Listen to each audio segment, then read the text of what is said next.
As I said at the start, we've got Len with us this morning, and Len's going to give us an update around contracts, and then I'll ask Nick to give us an update around changes to employment law.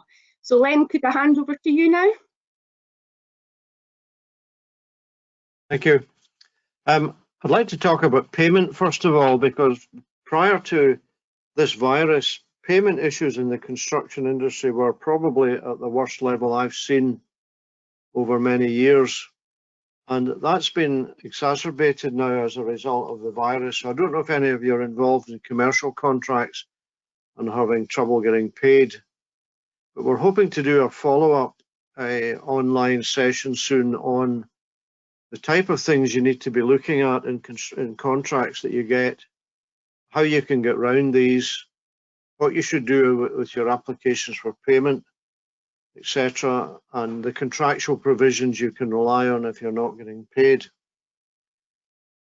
Going back to the site startup, the forum is engaged with all procuring authorities, the Scottish local authorities, housing associations, all of them, to talk to them about how they are going to be managing payments to contractors.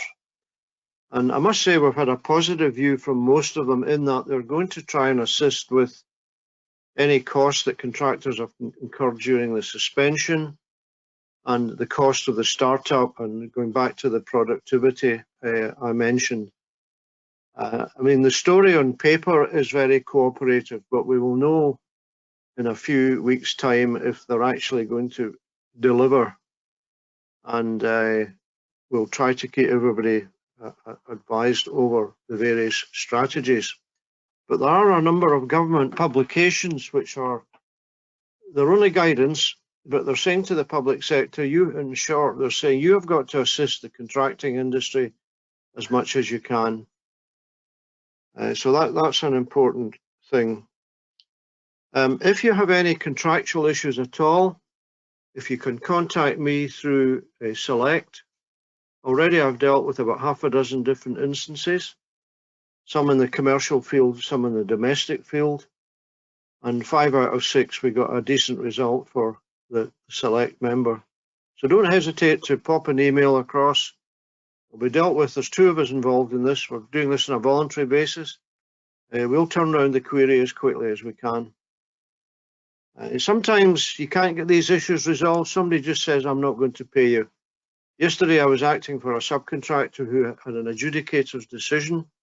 He was ordered £70,000, and we went to a meeting, and the contractor said, I don't care what you've got, I'm not paying you. And the meeting finished after 5 minutes. That is the sort of attitude that is going on in the industry at the moment. You may have read recently about the failure of central building contractors in Glasgow, 35 million turnover business.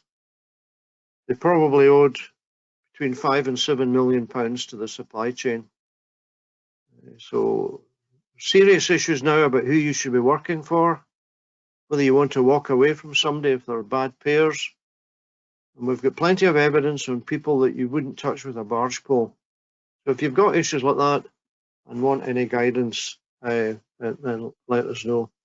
I'm not going to go into any detail in construction contracts at the moment because we'll pick that up in the next session.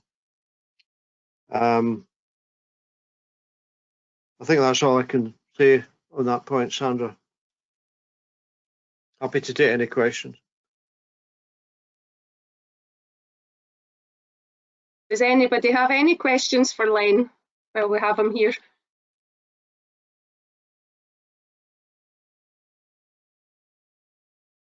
No? That's a relief.